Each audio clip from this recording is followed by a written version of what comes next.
Hello，新年好！很开心你可以点开我的视频。我一直觉得在这里，跟你们相遇呢，是一种非常奇妙的缘分。那现在我发现会有越来越多的朋友给我留言，那你们的每一个留言呢，我都会非常认真的看，而且每个星期，我都会有固定的时间来回复这些留言。每次呢，当我看到你们说我的视频对你们有帮助，非常喜欢我的视频，我就觉得很开心。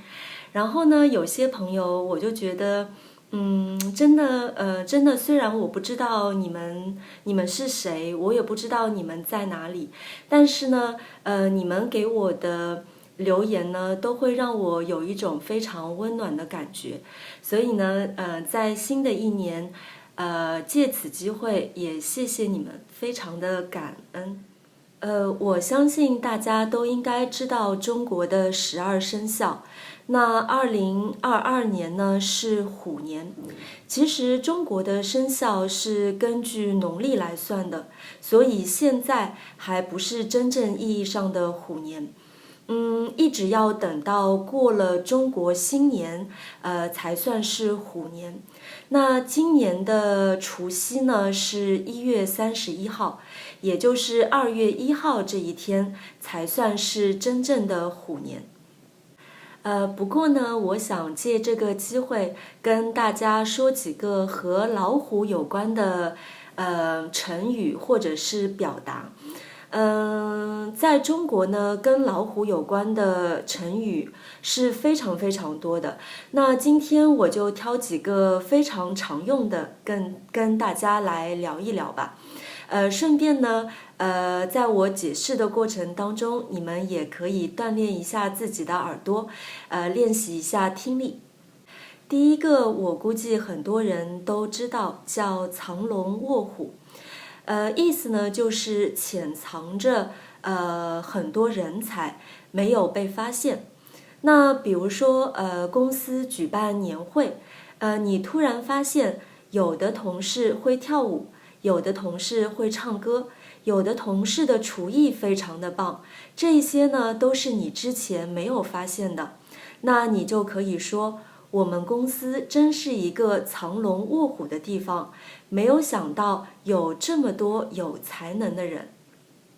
李安导演有一部非常有名的电影叫《卧虎藏龙》。那它的英文翻译呢就叫 Crouching Tiger, Hidden Dragon。我觉得这个翻译呢，还算是比较准确的表达了中文的这个意思。然后今天我发现法语版本的翻译就非常的不到位，翻译过来就直接是叫老虎和龙。那所以不了解的人可能还以为这部电影是讲动物的。那《藏龙卧虎》这部电影呢，也是华语电影历史上第一部获得奥斯卡金像奖最佳外语片奖的影片。那里面的演员呢，我觉得在国际上也是比较有名气的，比如说周润发、章子怡和杨紫琼。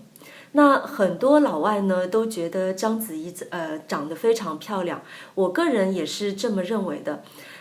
但是呢，我最喜欢的章子怡拍的电影呢，并不是藏龙卧虎，而是王家卫导演的一代宗师。那他在拍藏龙卧虎的时候呢，非常的年轻，只有20岁。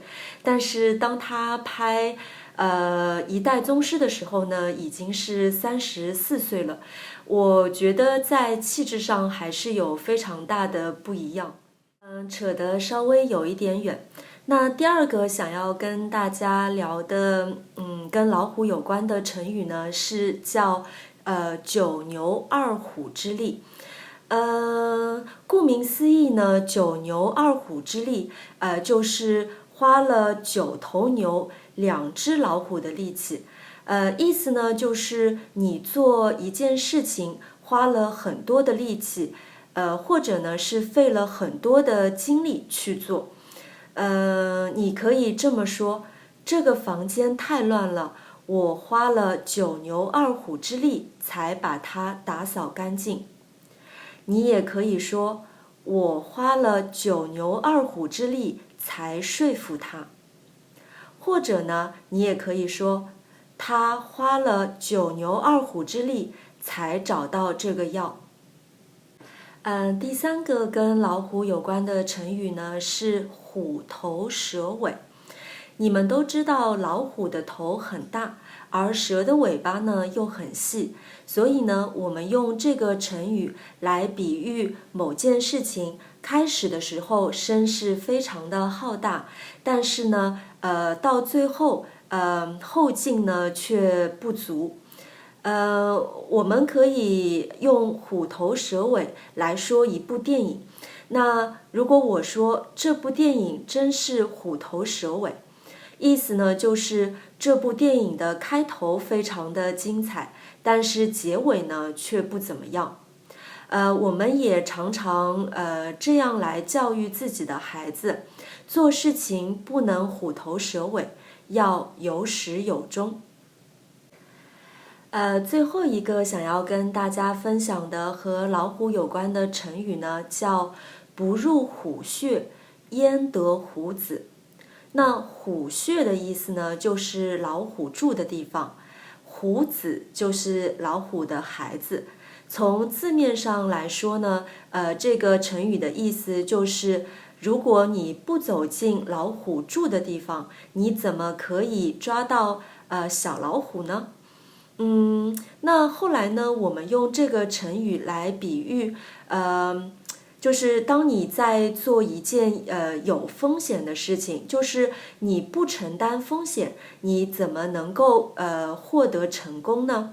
就是有这样一个意思在。比如说你手上有多余的钱，你想进入股市，股市呢就是股票市场，身边有朋友就劝你，股市有风险，劝你呢不要把钱投到股市里面。那这个时候你就可以说，不入虎穴，焉得虎子。就是如果你不承担股市的风险，你又怎么能赚到钱呢？其实跟老虎有关的表达真的非常非常多啦。比如说，我们把很凶的女人叫做母老虎。当然，我也不知道为什么很凶的男人我们不叫他们公老虎呢？好了，今天跟老虎有关的表达就跟大家分享到这里吧。